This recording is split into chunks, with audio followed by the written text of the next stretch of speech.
Hello and welcome. Today we're making some super easy sliders for the Super Bowl. For our part, we just need to drop a few ingredients into the slow cooker and wait. So, a great recipe that you can do a day before or starting early and letting you do other things while this cooks. Lots of hands-off time. Does take a while to cook though. So, let's see what we'll need for this recipe. For this, you will need 2 pounds pork shoulder, 1 cup ketchup, 2 tablespoons brown sugar, 3 teaspoons liquid smoke, 2 teaspoons mustard, 2 teaspoons lemon juice, 2 teaspoons hot sauce, 1 teaspoon paprika, and about 1.5 to 1.5 cups of water.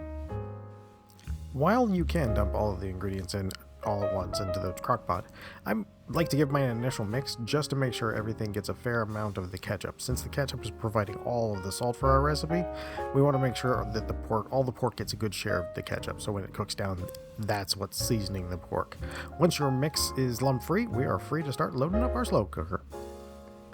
A quick thank you to everyone who is watching and liking and subscribing and watching the videos. And if you like this video and haven't subscribed, subscribe for more, and a few pictures of our fuzzy overlords. So, super easy from here on, we just add the meat followed by our sauce that we've mixed and cook it on high for about 4 to 6 hours or about 6 to 8 hours on low. It takes a bit, but since you can do this up to 3 days in advance, it can be made so that you save time on the actual big day to do things like, watch the big game. So, definitely, if you can, do it either the night before or the day before that.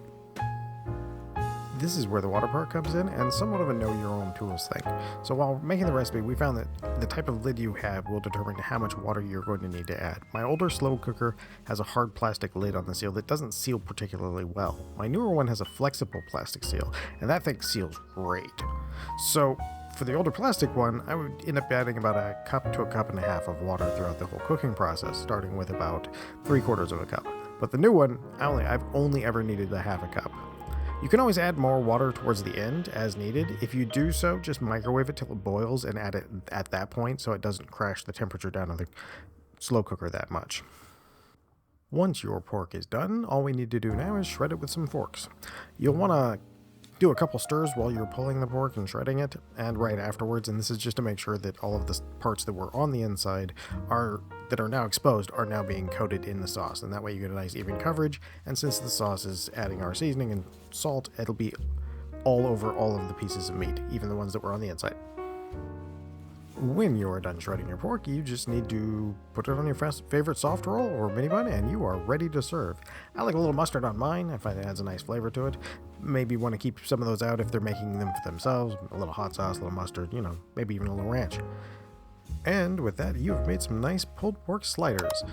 And also, as well as that, you can actually just take out the water in the pork and you get a pretty good barbecue sauce by itself. We actually do that before in like kimchi burgers with that barbecue sauce, with essentially this barbecue sauce and kimchi on the burger. So good. So, as always, I hope you enjoyed this video and I hope you come back for the next one. And I most of all hope you have a great day and a great meal.